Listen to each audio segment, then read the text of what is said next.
Alors, je vais commencer par une question, par des questions à propos de vos origines géographiques et sociales, comme je vous expliquais tout à D'accord. l'heure. Est-ce que vous habitez ici depuis longtemps? Moi, je suis native de Yainville Mhm. et j'habite dans la région depuis. Je n'ai jamais pas bougé. D'accord. J'ai fait Yainville-Duclair, c'est tout, mon trajet. D'accord, donc vous êtes né à Yainville et vous avez déménagé au cours de votre vie à Duclair. Voilà. Pourquoi est-ce que vous avez déménagé à Duclair? C'était pour le travail? Ah non, non, non, non, non, c'est des raisons familiales. D'accord. Vos parents donc habitaient Yainville Oui. et qu'est-ce qu'ils faisaient comme travail? Bon, ils avaient une petite ferme. Mhm. Donc ils vivaient de cette exploitation. Pas tout à fait, parce que au fur des ans, le terrain s'est rétréci, donc après c'était vraiment un petit machin. Donc mon père travaillait à la savonnerie, qui était à côté de l'huilerie. D'accord. Comme ouvrier, manœuvre, il faisait l'entretien, il faisait le service des ordures ménagères, si vous voulez, D'accord. avec le cheval et le tombereau. D'accord. Après la guerre, ça. Mhm. Hein. D'accord. Et ma mère travaillait à la ferme, bon, il s'aidait naturellement, hein, mais à la fin c'était tout petit. Hein. On ne pouvait pas vivre parce qu'on était quand même nombreux à la maison. Hein. D'accord. La ferme à la fin, c'était plus un apport en plus du salaire de votre Oui, père. puis c'était à la construction de la centrale électrique. Mhm. Alors tout le quartier a été démoli, il a fallu qu'on s'en aille. D'accord. Ok. Pour la centrale et pour les constructions de la centrale. Voilà, ils ont tout éliminé, tout le quartier a été abattu. D'accord. Et quels bâtiments ont été faits sur ce quartier-là? C'était des maisons ouvrières ou Mais non, c'était la centrale électrique. C'était la centrale en elle-même. Ah, Oui, donc la vous étiez centrale EDF. vraiment... Ah oui, oui. Mais c'était une petite rue, la centrale était là, mais c'était une petite rue qui faisait ça. Donc mes parents, ils étaient là au carrefour de la route nationale, départementale. Et puis bon, ben là, puis les champs étaient tout alentour, mais tout ça, ça s'est réduit en peau de chagrin. D'accord. Donc ils nous avaient relogés. Alors, au haut de la côte Béchère à Yainville, tout près de l'usine où je travaillais d'ailleurs, Mhm. dans une maison, dans un château d'eau qui avait été transformé en maison pendant la guerre par l'EDF. C'est une maison qui appartenait à l'EDF. D'accord. Donc on a logé là une dizaine d'années. D'accord. Et ce déménagement, ce quartier détruit, c'est quelle période à peu près? Ah, quelle période Attendez, ma mère est décédée en 59. Ben, c'était à partir de là.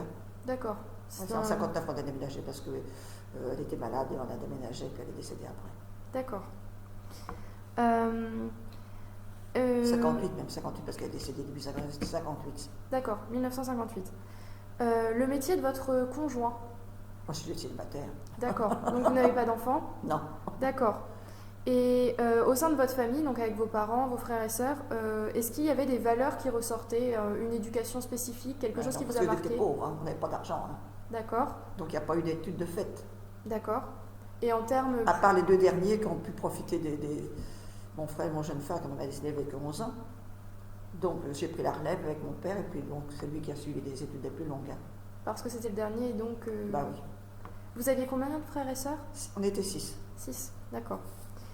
Et vous êtes l'aîné? Vous êtes Non, je suis la 3e. la 3e, d'accord. Mais j'ai 3 décédés, donc on n'est plus que 3. D'accord. Vous parliez français dans votre famille? Ah oui, oh bah oui, il Vous n'y a pas de... Et vous avez une religion particulière? C'était la religion catholique. D'accord, comme beaucoup dans la région. Comme toute la région. D'accord. Donc vous venez de me dire que vous n'avez pas fait d'études. Mais non, parce que mes parents étaient trop pauvs. Sinon, on était capable de faire présenter de première à l'école. Mais c'est souvent le cas dans la région, c'est que Mon c'est frère pas aîné, souvent. mon deuxième frère et moi, ma 4e, ma soeur, on aurait bien voulu faire des études, mais il n'y avait pas les moyens. C'est à partir de la 5e qu'elle a pu avoir une bourse et puis aller jusqu'au brevet. D'accord. Et donc vous avez arrêté l'école à quel âge? 14 ans. Vous avez le certificat d'études? Ouais, oui, D'accord. C'était beaucoup, certificat d'études. C'était- Quand j'ai passé l'oral, j'aimais beaucoup la santé. Moi, j'aurais pu être médecin, voyez-vous. Voilà. C'est ce Parce qui qu'elle vous me dit, aurait mais plu. vous allez vous continuez vos études. Ben, c'était pas possible. Hein. Il fallait aller à Rouen pour les études? Bah oui, bah oui. C'était trop coûteux. Hein. D'accord. Puis il y avait quand du monde à la maison. Hein. Donc vous avez votre certificat d'études et après vous entrez directement à l'huilerie? Non. La seule chose qu'on avait pour poursuivre c'était l'école ménagère au trait qui avait été instaurée par les chantiers du trait. Oui. Hein. Alors toutes les filles, pratiquement de la région, allaient à l'école ménagère. Pour quelle raison est-ce que ça donnait envie d'aller à l'école ménagère? Parce que là, on apprenait c'était leur diplôme, je ne me rappelle plus comment c'était, l'économie domestique. On apprenait tout à faire dans la maison. D'accord. Et en plus, on avait des cours de sténo pour sortir éventuellement. Donc j'ai suivi les cours de sténo. C'est comme ça que je suis rentrée dans la vie du travail, quoi. D'accord. En fait, c'était une école pour soit rester à la maison, Oui, pour être capable de gérer vraiment la logistique de la famille, voilà. soit apprendre la sténo pour être embauché dans Voilà, une souvent entreprise, les filles du 13 étaient embauchées au chantier. dans les bureaux. Voilà. D'accord. Et Là. vous n'auriez pas voulu postuler pour les chantiers? Ben non, parce que moi j'étais à Yainville. Donc moi j'ai postulé, j'avais 17 ans, quand on est sorti j'avais 17 ans. C'est 3 années 3 années. Puis on avait un diplôme à la fin, Ah, d'accord. d'art ménager. D'accord. On apprenait tout, remarquez, c'était bien. Parce qu'on apprenait la cuisine, la couture, qu'est-ce qu'on avait encore, la couture, l'entretien de la maison et l'économie domestique, gérer un budget. Chose qu'il n'y a plus maintenant, puis Non. ça serait mis en place maintenant pour les jeunes qui sont un petit peu. Ça recyclerait un peu la jeunesse, hein, parce qu'on apprenait à travailler, et c'était sévère. C'était sévère? Ah oui, c'était. Et donc, vous faisiez la navette tous les jours entre l'école Oui, ménagère en et bicyclette. Yainville? À bicyclette? Oui. D'accord. Ah oui. Ça vous prenait combien de temps à peu près? Oh, j'allais vite en vélo, j'étais un petit peu intrépide. Pour aller à l'école ménagère là-bas au fond, oui, peut-être 20 minutes, une demi-heure. 20 minutes, oui. D'accord. Il y a une côte quand même. Oui, mais on l'a monté à l'époque en vélo. Vous voyez, on était jeunes. Donc, vous avez 17 ans quand vous obtenez ce diplôme de l'école ménagère du Trait, et ensuite vous êtes recruté à Yainville. Non. Ensuite, j'ai travaillé au Trait chez un comptable. D'accord. Comptable, conseiller fiscal. J'ai travaillé 12 ans. Ah, 12 ans, d'accord. Où j'ai appris la comptabilité. Voilà, parce qu'à l'époque, on apprenait un peu sur le tas. Hein. Tout en habitant à Yainville. Oui. D'accord. Donc j'ai commencé à apprendre la comptabilité. Je faisais un peu de sténo dactylo, mais c'était surtout la comptabilité dans cette maison-là. Et donc, au fur et à mesure, par moi-même, j'ai pris des cours par correspondance pour monter un peu. D'accord. Donc après, on était employé aux écritures, c'est plus intéressant de faire les bilans et faire tout ça, de faire la comptabilité en général. Bien sûr. C'était un gros cabinet de conseiller fiscal? On était moyen, on était quand même 5 employés, 5, 6. Ah oui, quand même. Oui. D'accord. Donc, jusqu'en quelle année, ça vous m'avez dit 12 ans, vous savez à peu près à quoi ça 63 que je suis partie. D'accord. J'ai commencé à travailler en 61. Et en 63, j'étais à l'huilerie. Je suis rentrée à l'huilerie. Comme comptable. D'accord, donc c'est 2 ans, c'est pas 12 ans. C'est moi qui ai mis 12 ans. 12 ans, parce que j'ai commencé à travailler en 51. Ah, d'accord, vous avez commencé en 51, donc 12 ans dans ce cabinet, et en 63, vous rentrez à l'huilerie. Non, c'est pas ça. Attendez, qu'est-ce que je raconte? Oui, je suis rentrée à l'huilerie en 63. Bah oui, ça fait 51, oui, c'est vrai. Alors j'avais quel âge? J'avais 17 ans. Oui, c'est ça. Oui, c'est ça. Oui, ça tombe juste. Ça correspond. Alors. Oui, parce que j'en ai 82 tout de suite. Hein. D'accord. Bon, alors il y a peut-être un petit peu. Vous vous rappelez des dates déjà, c'est un bel effort. Donc maintenant, on va se concentrer sur votre entrée à l'huilerie et puis vos années là-bas. Qu'est-ce qui vous a poussé à rentrer dans cette entreprise? C'était plus près de chez moi. D'accord. Et puis bon, il faut dire que chez le comptable, c'était infernal. Ah, pour quelle raison? C'était un... Ah, comment que je peux vous dire ça? Je ne me rappelle plus du mot, comment ça s'appelle ça, celui qui a torture un peu, c'est ça. Ah, tyrannique? Un tyrannique, voilà. D'accord. Parce qu'il fallait qu'il fasse pleurer tout le monde. Oh là. Les unes après les autres. Ah, voilà. C'était des choses imbéciles, mais on avait pourtant la cuirasse, mais ma foi, il nous surprenait de temps en temps, puis ça y était, il fallait qu'il nous blesse. Ah. Donc vous en aviez assez, on en avait tout assez, faut dire, mais pour trouver du travail, parce qu'ils mettaient des bâtons dans les roues. Ah. Bah oui, parce que vous cherchez l'employeur qui vous embauche, il prend des renseignements là d'où vous venez. Bien sûr, oui. Et là, il faisait obstruction. Donc j'ai essayé plusieurs fois, mais il y avait toujours l'obstruction. Et pourquoi là, cette fois-là, ça a marché? Parce que ça s'est fait derrière enfin, ceux qui m'ont embauché, le directeur, et puis je ne sais plus quoi, le comptable chef du personnel qui était à l'huilerie, sa femme avait un café à Duclair. D'accord. Donc son patron, monsieur Combe, qui était patron à l'époque, allait souvent dans ce machin. Et lui, souvent, il y était parce que Madame Dumont, à l'époque, était cliente chez lui. Bon, il allait donc chercher les documents pour faire la comptabilité et tout. Et ils se sont rencontrés et tout, puis il vantait toujours son personnel, qu'il avait un personnel super compétent et tout. D'accord. Alors, les autres, ils ont tiré un petit peu les vertus. D'accord. Et c'est comme ça que ça s'est fait. Ok. Alors, quand j'étais embauchée, je l'ai averti, bien sûr, le temps avant. Mhm. Alors, il était tellement offusqué de cette affaire-là, il me dit, mais où est-ce que vous allez? Ben, je lui dis, ça ne vous regarde pas. Hein, il l'a su après. Bien sûr. Alors là, il m'a proposé 1 million de francs à ce moment-là, par an. Ce qui est beaucoup. Ben, c'était beaucoup. Oh, ben, je pourrais même décrocher la lune, je ne prendrai pas votre emploi. Je ne resterai pas. Oui, donc c'est quand même qui vous regrettez si Ah vous oui, faisiez ben, il cette a offre. toujours regretté. Parce que au niveau travail, il fallait faire du rendement.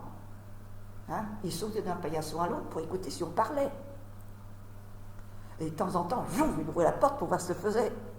C'était vraiment infernal. À son inhumation, il n'y a eu personne.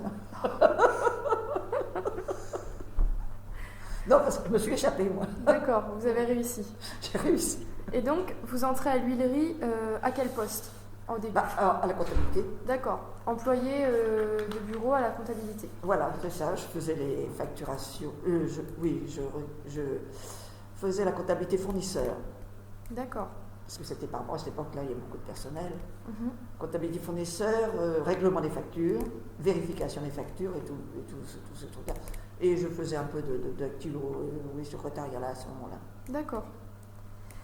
Donc là, vous vous rapprochez de votre lieu Ah bah oui, là, d'habitation. oui, surtout que j'habitais dans le château d'eau à l'époque, qui était juste à côté de l'usine, j'y allais à pied. Là. D'accord, ça vous prenait combien de temps de... Oh, même pas 5 minutes. Ah oui, c'était vraiment juste à Parce que côté. le bureau était en bas de Seine, au bordure de Seine, puis l'usine était sur le haut, donc il fallait traverser toute l'usine pour y aller. C'est tout. D'accord. Est-ce que vous avez évolué hiérarchiquement pendant vos années à l'huilerie? Ah bah oui, c'est-à-dire oui. Il y a eu une secrétaire qui est partie, j'ai eu plus de travail, tout ça. Après, j'ai évolué. J'ai évolué. Ouais, après, notre chef comptable est tombé malade, c'est ça qu'il y a eu aussi. Donc, on a fallu prendre la comptabilité en charge. D'accord. Donc Je faisais aussi les prix de revient, c'est ça, les prix de revient de l'emballage, des emballages, des conditionnements. Voilà. D'accord. Alors, il fallait rentrer tout ça sur des fiches, calculer le prix de revient de tout ce qu'il y avait. Voilà. Puis après, le chef comptable est tombé malade, donc on a 2 collègues, on l'a remplacé, si vous voulez. Donc là, j'ai fait les bilans et tout ça, parce que j'ai faisais déjà un petit peu avec lui, mais après, c'est moi qui l'ai pris en charge. D'accord. En binôme avec... Avec une celle qui faisait la paye et tout ça. D'accord. Oui, donc quand même, vous avez eu beaucoup plus de Oui. responsabilités à ce Alors là, moment-là. après, j'avais des collègues sous mon ordre. Ah, donc vous aviez des personnes sous vos directives? Oui, à ce moment-là. Parce que je ne D'accord. pouvais pas tout faire. Hein. Ça a duré combien de temps cette période? Oh, il avait la tuberculose, il avait tapé ça, ça a bien duré de bonnes années, oui. Et il est revenu? Oui, il est revenu après. Mais il avait la Parkinson, donc il a été... Le traitement qu'il avait donné un peu la Parkinson, donc il a été, oui, facilement 3 ans et demi, vraiment handicapé, quoi. Alors, donc on continuait toujours, quoi. Vous étiez en soutien. Il a repris son travail petit à petit, quoi. D'accord. Est-ce que vous diriez que c'était facile pour un employé de l'huilerie d'évoluer hiérarchiquement? Pas tellement, parce qu'il n'y avait pas beaucoup d'évolution, hein. On était toujours au même coefficient. Hein. D'accord. Donc pas forcément de grosses hausses de salaire Oh, l'huilerie, c'était ça payait l'huilerie. Hein. Ah, c'est vrai, c'était une bonne entreprise Ah là pour là. ça? Il y avait le 13e mois, il y avait la prime de rendement, il y avait les primes de vacances, il y avait le comité d'entreprise qui faisait les voyages, on avait un beau colis de Noël tous les ans, c'était pas mal. D'accord. Par rapport aux autres Oui. entreprises, c'était mieux, vous Ah diriez? oui. Ah bah alors l'huilerie était cotée. D'accord. Mais ça a changé quand ça a été liquidé. Mhm. Parce que on faisait partir de la chaîne des coopérateurs. Ah oui, Les d'accord. coopérateurs de Mhm. France avaient plein d'usines. Hein. Oui. Un peu comme Intermarché maintenant. Oui. Donc c'était la branche huilerie. Huilerie, puis après il y a eu les chips, ils ont fait les chips aussi après. Mhm. Il y a eu un atelier de chips de montée. D'accord. Donc vous me disiez tout à l'heure, votre poste de travail que vous avez occupé, c'était à la comptabilité. Vous Oui. faisiez tout ce qui était facturation et comptabilité fournisseur. Voilà. Puis à un moment, c'est ajouté tout ce qui était prix de revient. Oui, c'est ça. D'accord. Prix de revient, puis après la charge de la comptabilité générale. D'accord, puis la charge de la comptabilité générale. Vous, Pendant un certain temps. Oui, pendant Jusqu'à l'absence de votre... Jusqu'à ce que notre chef se remette sur pied, quoi, c'est pas de dire. D'accord. Puis après, il est parti en retraite, à ce moment-là, on a repris la relais après. Oui, parce que c'était compliqué de l'évincer Voilà. quand il revenait. D'accord. Quels étaient vos horaires? 8h midi, 13h30, 17h30. Du lundi au vendredi? Oui, puis au début, on travaillait aussi le samedi matin. D'accord. Parce que c'était 42 heures, je ne sais plus quoi, qu'on faisait par semaine. D'accord. Et c'est à partir de quelle année à peu près, enfin, vous vous rappelez, où vous avez arrêté de travailler le samedi matin? Ben, c'est au moment qu'on est passé aux 39 heures. Ah non, attendez, oui, ça doit être ça. Oui, ça doit correspondre. D'accord.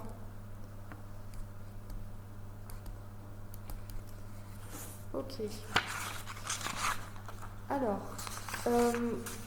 vous vous entendiez bien avec vos collègues? Ben, au début, ça a été un petit peu... Quand je suis arrivée, parce que nous, on avait tellement l'habitude de travailler vite chez l'autre. Chez le comptable qui nous poussait, qui est vraiment... parce qu'on en demandait souvent, quand il demandait combien d'heures vous avez mis pour ce client-là. Tant de temps pour faire ça. Combien de fois qu'on l'a entendu? C'est dire qu'on était rapide. Hein. J'ai bien vu dire, il n'y avait pas de machine à calculer à l'époque. Hein. Ah oui.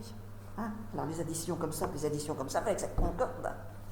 Et c'est bien, moi, j'avais pas besoin de machine à calculer. Hein. Donc, quand je suis arrivée dans cette huilerie où tout le monde prenait son temps, hein, pour voir un peu la lenteur des écritures, comment ça ressemblait.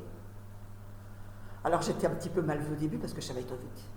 Ah d'accord, donc on se disait que... Voilà. Je comprends. Et vos responsables, ça se passait bien, vos rapports? Oui, oui, j'étais content parce que moi je oui. L'autre, il avait bien vanté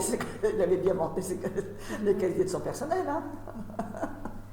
Et au moment où le chef de la comptabilité est parti, parce qu'il était malade, vous aviez donc des personnes sous vous? Oui, mais après, je ne sais pas si ça... Là, il y avait peut-être un petit trou de mémoire. Je ne me rappelle plus si c'est à cette époque-là que les coopérateurs se sont effondrés. Ah, d'accord. Donc, ils ont vendu toutes leurs usines. Parce que le coopérateur, il y a un très gros holding à Paris. Où il y avait énormément... C'était au moment que ça passait en informatique, ça a dégringolé. Parce qu'il y avait énormément de personnel dans cette entreprise-là. Les coopérateurs, c'était un nombre incalculable de personnes. Hein. Donc, le holding était très important parce qu'il s'occupait de toutes les usines de France. Donc, il y avait énormément de personnel. Mais quand ça a commencé, ils se sont effondrés. Hein. Le prix de revient était trop cher après. Voilà. Donc, c'est comme ça que ça faisait. Donc, ils ont commencé à liquider les usines et tout ça. Donc, on avait été... Au début, ils avaient fusionné avec une autre usine qui leur appartenait aussi, oui, parce que c'était à Lyon, les usines, à Grigny, à côté de Lyon, les usines Bertrand, qui faisaient les pâtes alimentaires. Donc, ils avaient fusionné, un genre de fusion comme ça. Puis là, ils ont déplacé le président directeur. Ils commençaient à mettre le holding en éclatement. Donc, le président directeur général, qui était sympa, puis qui était très honnête, il faut dire le point, et puis il s'éteint, vous voyez. D'accord. Bon. Effectivement. Bon, alors lui, on l'a mis sur la voie de garage. Il était à quelques années de sa retraite. Ils l'ont mis sur la voie de garage et puis c'est un autre directeur qui est arrivé. Mais alors là, en flambant, qui a voulu révolutionner un peu, réorganiser les usines pour essayer de les remettre sur pied, mais ça, il y avait encore trop de monde, c'était encore trop cher, puis on était trop bien payés à l'époque. C'est ça le problème. On avait trop d'avantages. Trop d'avantages, voilà. D'accord. Donc ça a coulé et ça a été racheté après par la Belgique. Oui. Alors là, c'était autre chose. La Belgique, c'est vente de Mortel. Voilà. D'accord. Vous avez des échos? En fait, en regardant les archives, je suis tombée sur ces périodes où c'était les usines Bertrand, puis vente de Mortel. Voilà. Et Oui, alors vente de Mortel, c'est les Belges. Alors eux, ils ont pris l'affaire, mais on avait trop d'avantages pour eux. Mais malgré tout, j'ai monté de cran, parce que c'est avec la société Bertrand que j'ai monté, qu'il y a eu un petit déclic dans la qualification. Ah, c'est là que vous avez un peu augmenté parce de grade. Que j'ai été faire des stages à Lyon, j'ai travaillé avec le directeur de Lyon, puis il s'est aperçu quand même que je n'étais pas une imbécile. Donc, il nous a monté, moi puis celle qui faisait la paye et tout ça, il nous a monté de qualification. Donc, on était à 6000 cadres, au dernier échelon des cadres, mais enfin, on était montés. Oui. On avait eu un petit coup de pouce là. C'était des stages qui duraient longtemps? C'est-à-dire, Mais c'était au début de la mise en route d'accord. pour que je communique avec eux, si vous voulez, pour le niveau de la comptabilité. D'accord, je Donc comprends. j'y allais combien 3-4 jours. D'accord. Quand ils avaient besoin de renseignements et tout ça, bon, ben, j'y allais, puis voilà. Comme ça. Ah, mais ce directeur de Lyon était le même que le mien que j'avais en fiscalité. Parce que il y avait 2 personnes dans la comptabilité, 2 personnes en blouse grise, l'homme et la femme, qui surveillaient le personnel. Il ne fallait pas qu'il bouge, il ne fallait pas qu'il parle. C'était exactement le même. Lui, alors il m'avait dit, oh mais moi j'aime bien le personnel de la campagne parce que ça travaille. Le personnel de la ville, c'est trop distrait. C'était serré aussi, là. Oh là là. Et c'est devenu plus strict avec ces fusions, ces Non, rachats? pour nous, non. Pour Yainville, non. Non. Non, il était à cheval sur la comptabilité, tout ça, bon, d'accord, mais c'est tout. D'accord. Quand vous aviez des employés sous vous, enfin que vous deviez diriger, ça se passait bien? Que je leur donnais des délégations, c'était plus des délégations de travail. D'accord. Et ça se passait bien? C'était quelque chose que vous aimiez? On prenait des stagiaires et tout ça, oui, ça a toujours été. D'accord. Oui, c'était quelque chose qui vous plaisait? Je ne suis pas mauvaise bonne femme. On les mettait, moi j'aimais bien les mettre sur pied. Voilà, la petite jeune qui venait faire son stage, on y apprenait plein de choses. On n'était pas chien de l'aider actuellement pour qu'elle y arrive. Voilà. D'accord. Y avait-il beaucoup de femmes à l'huilerie? À l'huilerie, avant les chips, il y avait des bureaux qui avaient beaucoup de femmes, parce que le restant c'était des hommes. Qu'avec l'atelier chips, ils ont embauché des femmes. D'accord. Il y avait des femmes là. Parce qu'avant, dans les ateliers, il n'y avait aucune femme. Ah non, c'était raffinage, c'était que des hommes. La chaufferie, c'était que des hommes. L'entretien, c'était que des hommes. Ah oui, quand ils ont fait la chaîne de conditionnement, je ne me rappelle plus quelle année, là c'est vrai, mais il n'y en avait pas beaucoup. Je crois qu'il n'y en avait qu'une. Ah oui, d'accord. Oui, non, c'était pas. Donc une qu'ils ont pris encore parce que son mari est décédé très jeune, qui travaillait à cette époque-là, puis il est mort très très jeune, une vingtaine d'années, une crise d'appendicite. Donc ils ont employé sa femme, qui avait deux jeunes enfants, et qui l'ont mis sur la chaîne de conditionnement. C'était la seule femme là. C'était un ancien salarié de Oui, voilà. D'accord. Oui. Donc, oui, pour ça, il y avait de l'humilité à l'huilerie. Ah. Oui. Donc, la mixité, c'était pas interdit, puisqu'on a l'exemple de cette femme-là qui était dans les ateliers, mais c'était juste que c'était des tâches qui n'étaient pas forcément pratiques pour les femmes, c'est ça? Oui, oh, bah, elle n'était pas malheureuse. Elle était à la chaîne de conditionnement. D'accord. Au chips, c'était pareil, c'était la chaîne de conditionnement. D'accord. Et là, au chips, il y avait hommes et femmes dans ces ateliers. Ceux qui faisaient cuire les frites et tout ça, c'était des hommes, parce que mais toutes les femmes étaient au conditionnement. D'accord. Donc tout ce qui est chaudron, four, les femmes n'y touchaient pas? Non. D'accord. Vous, dans les bureaux à la comptabilité, vous travailliez avec des hommes? Ah non, ah ben il y avait juste un chef. Voilà, mais sinon vos collègues, c'était toutes des femmes? Oui. D'accord. Donc vous m'avez dit que vous aviez de bons rapports avec vos collègues à part au début. Mais pas au début, mais après ça s'est fait, parce que j'ai ralenti. Et vous vous êtes mis sur le même... la même rapidité que le reste? Bah, j'allais toujours trop vite, mais enfin bon, j'ai pris un peu mon temps aussi après. À part des coups de parce que la comptabilité, c'est quand même stressant. Oui. Parce qu'il y a des périodes où il faut que ça soit... Surtout quand c'était avec les Belges, mon Dieu, les timings, c'était quelque chose. Il fallait que ça soit pile à l'heure. Oh là. Est-ce que quand vous êtes rentré dans l'huilerie et puis après avoir travaillé là-bas, vous aviez le sentiment d'appartenir à un groupe? Est-ce que vous aviez un sentiment de groupe, voilà, d'appartenir à une même entreprise? Ah bah oui. Comme une entreprise, tout ça, c'était familial en fait, cette entreprise-là. D'accord. Vous étiez combien? Une centaine de salariés? Au début, quand je suis arrivée, oui, ils étaient bien une centaine, oui. Avec les chiffres, je crois qu'on avait atteint à peu près une 100, 120, je sais plus trop là. Les chiffres, ça m'échappe. Mais enfin, les chiffres sont partis quand Vandemortel a pris. Oui. Parce qu'ils ne voulaient pas de chiffres. Ça a duré 1 an, puis après, ça a été liquidé. D'accord. Liquidé. Puis en même temps que le personnel du bureau, parce que là, ça a été liquidé aussi. Il y a eu un premier licenciement quand on est passé Bertrand. Il y a eu déjà quelques personnes qui sont partis. Ils étaient pas mal seulement parce que c'était le premier licenciement économique. Et là, il y avait pas mal de trucs, là, enfin d'avantages, si vous voulez. Donc, à cette époque-là, en 83, je crois que c'est 3 personnes qui sont parties dans la comptabilité puis le secrétariat. Et puis après, alors là, avec Vandemortel, ça a été le coup de sabre. Là, on parle de combien de licenciements à peu près? Vous avez une idée? Donc on était 9 au démarrage, on était arrivé à 6, puis là on n'était plus que 3, moitié. Ah oui, moins 50%. Puis après, encore après, il n'est plus que 2, on n'était plus que 2 après. Ça a terminé avec 2 personnels à la comptabilité pour la paye et la comptabilité, et 2 au secrétariat. D'accord. C'est tout. 4. Ah oui, ça réduit. Est-ce que à l'huilerie, vous auriez qualifié les ouvriers de classe ouvrière? Est-ce qu'ils vous semblaient unis, venant du même... Ah ben ils étaient tous de Jumièges et 3/4. D'accord. C'était vraiment le trait Jumièges-Yainville, voilà. D'accord. Il n'y avait pas d'extérieur, à part quelques-uns à la Mailleraie, malgré tout. Il y en avait quelques-uns à la Mailleraie.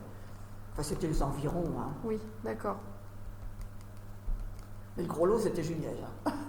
D'accord. Oui, parce que c'était juste en à face. côté. Enfin, juste à côté, oui. Et le patronat de l'huilerie, comment vous le qualifieriez? Est-ce que c'était, par exemple, hier on a eu un entretien avec une dame chez Mustad, c'était une famille norvégienne. Est-ce qu'il y avait quelque chose de spécifique pour le patronat de l'huilerie? Ah ben, le patronat de l'huilerie, quand c'était M. Combe, le premier directeur que moi j'ai connu, oui. Lui c'était le football, lui. D'accord. Il fallait que les gars jouent le football. Il avait une équipe, il fallait que ça joue. Donc c'était un club de football dans voilà. l'usine. D'accord. Il venait d'où ce monsieur-là, vous savez? Il était de la région ou pas du tout? Il avait commencé par être ingénieur dans cette usine-là. D'accord. Il avait fait les... Comment c'est ingénieur? Comment c'est cette branche-là? Je ne me rappelle plus. Bon, enfin bref. Bon. Et sinon, généralement, vous disiez tout à l'heure que c'était... Et après, quand il est parti en retraite, ça devait être un autre qui a été nommé. En breton, mais lui, c'était différent. C'était pas la même ambiance, lui. C'était moins familial? Ah oui, non, oui. Puis il était pas trop juste. Hein. Ah. C'est ça qu'il y avait. Mais sinon, vous diriez que les patrons, successivement, ont essayé d'aider les employés Ah oui, quand même. Oui. D'accord. Il n'y a pas eu de vacherie de fait particulièrement. D'accord. Je vois. Maintenant, on va s'intéresser un peu à vous, comment vous vous sentiez au travail. Alors, tout simplement, est-ce que vous aimiez aller travailler à l'huilerie? Moi, je travaillais pour vivre. Hein. D'accord. Parce que c'était la nécessité. Mais c'est pas ce que j'aurais voulu faire, voyez-vous, parce que je trouvais que c'était un peu trop enfermé. Enfermé dans un... Et puis, une fois qu'on a la comptabilité, c'est toujours pareil. Moi, j'aime bien la diversité. Donc, tous les mois, c'était la même rengaine, en fait. D'accord. Bon. Oui. Ça, c'était lassant à la fin. Vous en aviez un peu marre à la fin? Ah oui. Surtout quand c'est passé avec le timing, la pression qu'on nous mettait. Ah oui. C'était dur, hein. Oui. Et vous puis, sentiez... on était plus nombreux, là. Il fallait quand même activer, là. Il fallait reprendre la vitesse. Oui, parce que j'imagine que plus il y a eu des licenciements, plus vous vous retrouviez avec une charge de travail importante. Voilà. C'est ça? Mais on s'était mis en informatique, mais j'ai jamais travaillé, parce qu'avec les Belges, on faisait les listings, puis ça partait à l'informatique d'une société à Rouen. Mais il fallait quand même préparer tous les journaux avec écriture en bâton et tout Bataclan. Là, c'était quand même assez fatigant. Hein. Surtout qu'on avançait en âge aussi. Hein. Oui, plus qu'on avance, plus qu'on en a marre. À partir de 40 ans, j'ai travaillé 43 ans. Oui. Ah oui. Donc, on est un petit peu fatigué là. Oui, je veux bien le croire. On a besoin d'air. Et vous vous sentiez bien au sein de l'huilerie? En termes de bureau, vous étiez bien installé? Ah oui, pour ça, oui. Oui. On n'a jamais eu froid. D'accord.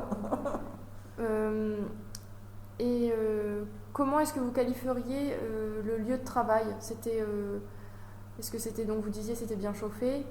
Ça paraissait grand, petit, au début, quand je suis rentrée, les bureaux étaient en bord de Seine. Bon, c'est pas trop moderne, mais enfin bref, ça allait. On était quand même nombreux dans la pièce, hein. Il y avait des grandes tables. Puis après, ils nous ont construit des bureaux. C'était avant qu'ils passent c'était encore du temps des coopérateurs, je crois. Ils nous avaient monté des bureaux juste à côté, sur le de la côte Béchère. Donc on avait besoin de descendre. Oui, c'était des grands bureaux modernes, là. C'était open space? Vous travailliez avec vos collègues à côté? Ou vous aviez chacun un petit bureau? Non, c'était une grande pièce. Et puis la comptabilité, c'était une grande pièce avec tout le monde dedans. D'accord. Et puis le secrétariat, pareil. Puis il y a le bureau du directeur, le bureau de l'ingénieur de fabrication. Qui, eux, étaient seuls? Oui, ils étaient seuls. D'accord. Est-ce que la sécurité était un point important pour vous? C'est-à-dire? C'est-à-dire, est-ce que quand vous traversiez l'usine, par exemple, il y avait des choses à faire auxquelles il fallait faire attention, ou est-ce que... Bah, quand on traversait le raffinage, l'atelier de raffinage pour descendre dans nos bureaux, il fallait faire attention de ne pas glisser. D'accord. Parce que parfois c'était un peu grave. Et puis en plus, on l'a fait après, mais il y avait l'amiante. Ah oui, comme dans plein d'industries de la région. Parce qu'il y avait la chaufferie, le raffinage, mais c'était tout était biocalorifugé à l'amiante. Donc on a traversé ça quand même. Les ouvriers qui ont travaillé là-dedans, il n'y en a pas beaucoup qui restent. À cause de l'amiante? Ah bah oui, surtout la chaufferie. Hein. Oh, Ouais. Les pauvres, il n'y en a pas beaucoup qui ont profité de leur retraite. Hein. Ah. Et c'était un point important pour l'huilerie. Est-ce que vous avez vu des évolutions en termes de sécurité? Est-ce qu'ils ont essayé d'améliorer le point ou... C'est-à-dire l'histoire de l'amiante, ça s'est déclaré trop tard. Oui, hein. bien sûr, pour ça... Donc c'était terminé. Bon, puis après... Oui, il y avait de la sécurité. Oui, il y avait quand même de la sécurité parce qu'ils faisaient attention aux accidents du travail. Hein. Oui, il ne fallait pas en avoir trop. Non, c'est ça. Non, il y avait quand même pas les ouvriers, tout ça, c'était bien équipé. L'entretien était bien équipé. Hein. Il y avait des chaussures de sécurité, des vêtements de travail et tout. Hein. D'accord. Non, il n'y avait pas de... Non, il y avait de la sécurité quand même. Hein. Enfin, l'histoire de l'amiante, ça, personne n'était au courant encore. Hein. Ouais. Donc, mis à part l'amiante, ça, vous diriez pas que c'était dangereux de travailler à l'huilerie? Non. D'accord. C'est juste cette histoire d'amiante qui est apparue. Oui, à l'entretien, après. bon, les gars se faisaient peut-être des... Mais enfin, c'était parce qu'ils avaient fait des bêtises. Parce qu'il y avait la protection sur les machines. Hein. D'accord. Il y avait des... Oui, il y avait des protections. Alors, celui qui se blessait, c'est parce qu'ils ne les mettaient pas. D'accord, je vois. Est-ce que vous avez fait partie d'un groupe politique ou d'un syndicat lié à l'huilerie? Non. Il y avait des syndicats à l'huilerie? Il y avait la CGT. La CGT uniquement? D'accord. Puis encore, à la fin, il n'y avait plus rien. Ah, bon, d'accord. Il n'y avait plus grand-chose. Et vous, pour quelle raison ça vous a pas intéressé de faire partie de la CGT? Oh, dites donc, j'avais assez de travail. Non, mais ça ne m'intéressait pas, moi, le syndicalisme. D'accord. Je me suis occupé des comités d'entreprise, par contre. Ah, d'accord. Pour tout ce qui était loisirs Voilà, les voyages et tout. Les D'accord. colis de Noël et tout ça, oui. Vous faisiez quoi dans le comité d'entreprise? La comptabilité, toujours. D'accord. Je faisais les comptes et puis je commandais des voyages. Enfin, D'accord. Oui, là, c'était pas mal. Et c'était cette activité pour le comité d'entreprise, c'était en plus de votre travail ou on vous laissait un petit peu de temps pour le faire? J'avais du temps pour ça. D'accord. Non, c'est ça, il n'y a jamais eu de problème. D'accord, c'était pas une charge Non, en non, plus. non.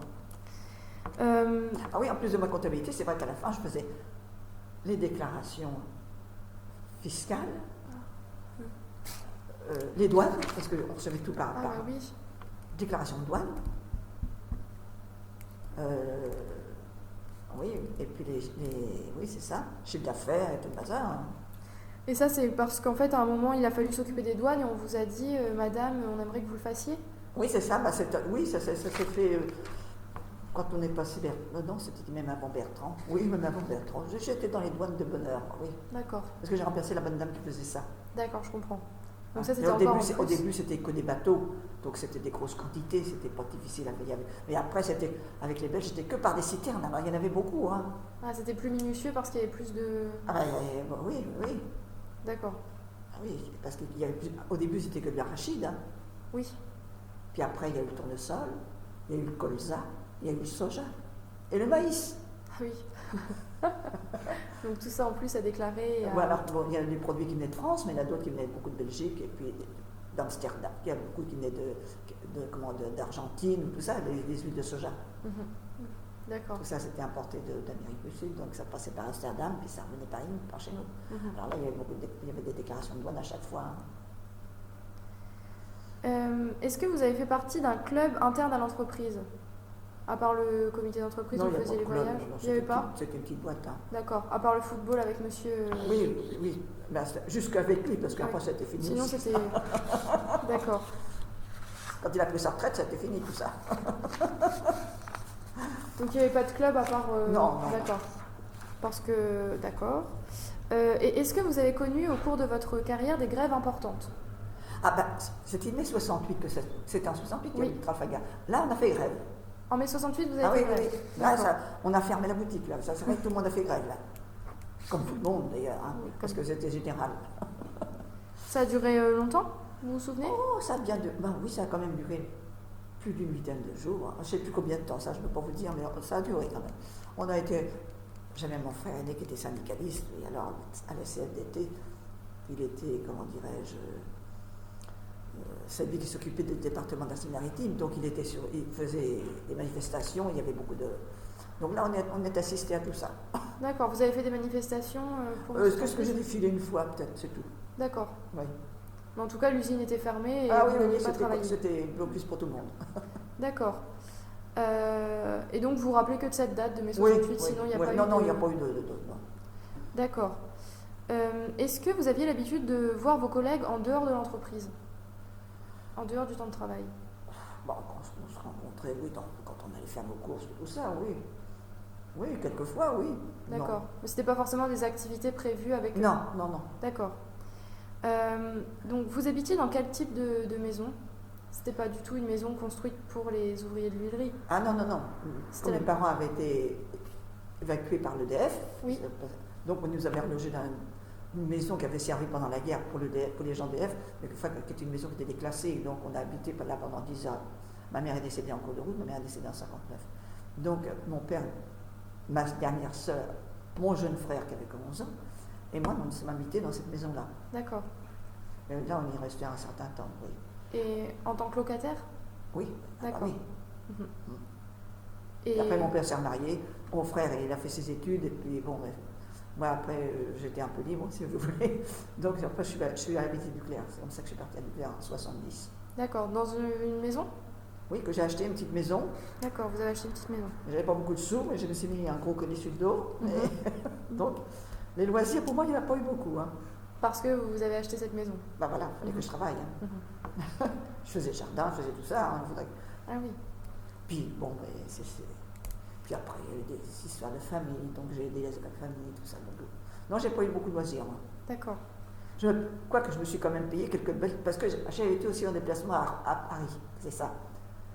Parce que j'ai eu un grave accident de voiture en 72, qui m'a donné une année d'arrêt de travail. Ah oui. Bon. Et pour les causes psychologiques, enfin bref, j'ai eu un traumatisme. Donc après, c'est ça, quand j'ai eu une mauvaise période au travail, c'est quand je suis revenue. D'accord. Bon, je suis revenue, j'étais encore sous traitement. Et bon, vous savez ce que c'est que le traitement des dépressions et tout ça, on est un petit peu... Donc, on m'avait pris tout mon travail. Il a bien fallu me remplacer pendant que j'étais pas là. Bien sûr. Donc, j'avais presque rien à faire. Là, c'est dur, là. Là, c'était dur. Alors, à un moment donné, je me remettais un peu, puis je dis après tout, puisqu'il y avait de la formation, je vais faire de la formation.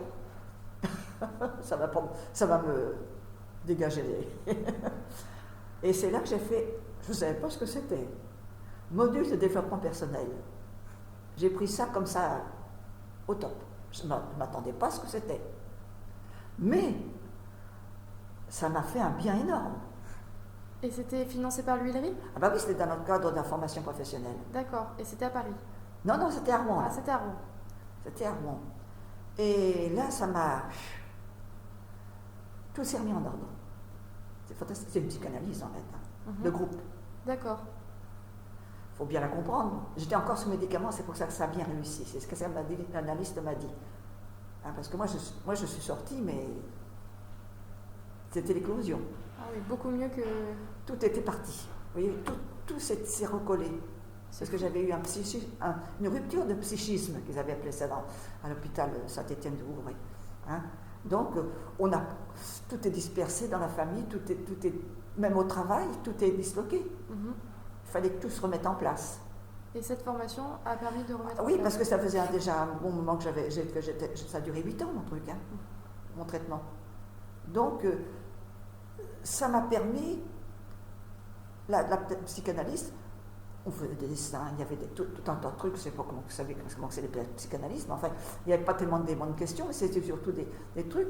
On mangeait tous ensemble dans le groupe, tout ça. Ça a duré une semaine, hein, du lundi au vendredi. Puis le vendredi, elle faisait le briefing et puis elle remettait tout le monde en place. D'accord. Mais moi, j'étais libérée. Pendant une nuit, tout s'est repositionné dans ma tête. Je n'ai pas dormi cette nuit-là. Tout s'est remis en place. Si bien qu'après ça, elle m'a dit que pour moi, c'était au top. Et ça m'a été énormément. Par contre, quand je suis revenue au bureau, j'ai remis les points sur les i à tout le monde. Vous avez pris votre place, en fait. Voilà. D'accord. J'étais vraiment chef, je lui ai dit ce que je ressentais. Et ça vous a permis de reprendre le travail Après, il m'a donné tout ce que j'avais besoin. Mais oui, ça m'a repris. Oui, puis après, à Paris, comme à Paris, j'avais besoin de quelqu'un. Le PDG qui était là, c'était un gosse, c'était super bien.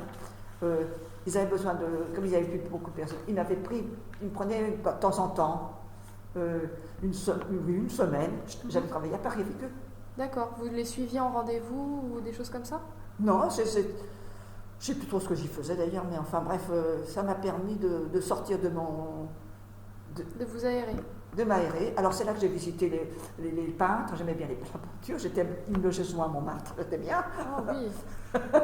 Donc grand palais, petit palais. Alors après là j'ai pris un petit peu de. Même en revenant chez moi, j'ai fait quelques bonnes expériences. C'est mes seuls bons loisirs, ça. D'accord. Que je me suis offerte. Ah, c'est une belle expérience de vous oui, avoir. Alors donc après j'avais tout voir mon psychiatre là-bas à Saint-Étienne, puis quand je suis arrivée après cette affaire-là, je lui ai dit ça y est, et il m'a bien vu parce que j'avais le sourire et tout. Je dis ça y est, je suis guérie. C'était une formation de combien de temps, Armand? Une semaine. Ah oui, c'est fou. Hein. Oui, mais enfin, moi ça faisait déjà 7 ans, plus de 7 ans que j'étais en traitement. Hein. Et du coup, ça se passait comment pendant ces 7 années-là, votre travail? C'était. Je vous dis, c'était qu'un cas. Hein. C'était qu'un cas parce que parfois j'étais. Quoi qu'à la fin, je diminuais mes médicaments. On y a été tout doucement pour éliminer tout ça. Hein. Mais bon, c'est ça. D'accord. Et ça, donc. Mais j'étais bien suivie par. J'étais à Imar au démarrage, 3 mois à Imar après mon accident. Mais là, à Imar, ils m'ont soigné pendant 6-7 mois, mais ça. Et puis j'étais repartie travailler, puis là j'ai fait une espèce de névrose au bureau. J'étais pas tombée dans le coma, mais j'étais vraiment. Donc ils m'ont emmené au médecin, puis j'ai dit, il n'y a pas, faut pas que ça dure comme ça. Moi je veux changer de médecin, Puis à Imar, il m'a envoyé à Saint-Étienne, c'est comme ça que je l'ai écouté. Et je suis tombée sur un bon psychiatre. Important. Et à aucun moment, l'Ulri n'a essayé de vous mettre dehors ou de. Non. Donc quand même, ils vous ont soutenu dans ce. Ouais. Non, pour ça, c'était pas une usine comme ça, une usine à ça. D'accord. Même il y a des ouvriers qui ont été malades, ça n'a pas été une usine à ça. Au contraire, on nous aidait un petit peu comme une entreprise, voyez-vous. Ah, d'accord. Et les formations, c'était quelque chose qu'on vous poussait à faire? Non, moi, parce que vous aviez envie, en fait. Voilà, moi c'était pour me sortir de là. D'accord. Parce que je voyais bien que j'avais plus d'intérêt à être là, je voulais faire quelque chose d'autre. D'accord. Mais je ne savais pas ce que c'était que le module. Si j'avais su, peut-être que je ne serais pas allée. Et finalement, c'était une réussite.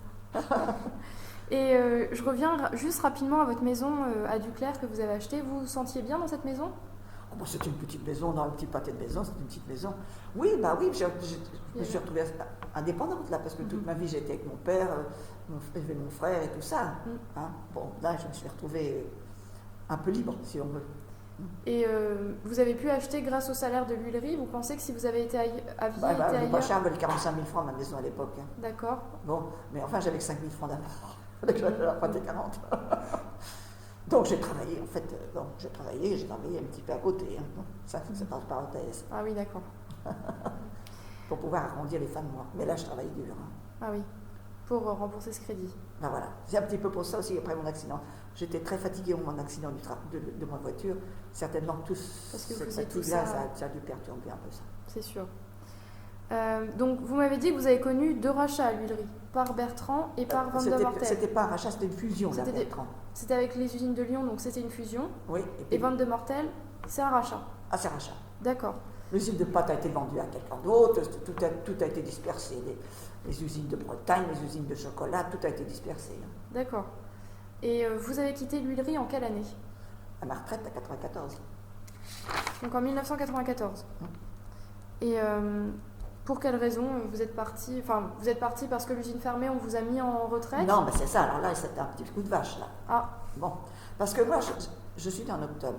Bon, ma collègue qui était avec moi, elle avait un an plus que moi, donc elle est partie l'année d'avant. Elle est partie en décembre l'année d'avant. D'accord. Bon, moi, je suis restée donc toute seule, parce que j'avais pas grand-chose à faire pendant tous ces mois. Bref, moi, j'ai éliminé en fin de carrière, c'était l'élimination des archives. Je broyais les archives, vous voyez, d'accord, au niveau de qualification. Bon, et puis donc, à 94, mais moi, j'avais toujours un esprit de frustration, parce que j'avais donné beaucoup. Oui. Et en plus, je pense que j'avais pas. Parce que moi, j'étais pas acharneuse supplémentaire. Moi, moi j'avais qu'une hâte, c'est de sortir. D'accord. Bon. Mais il y en a, on travaillait très lentement, mais on faisait énormément d'heures supplémentaires. Qui étaient rémunérés? Oui, ah bah oui. Alors, bon, il y avait trop de différence. D'accord. Il n'avait pas la justesse de reconnaître. Que vous faisiez le même travail que d'autres avec des heures supplémentaires. Voilà. Ah, ok, d'accord. Donc, j'ai fait un peu de blocage, là. J'avoue que j'ai fait un peu de blocage.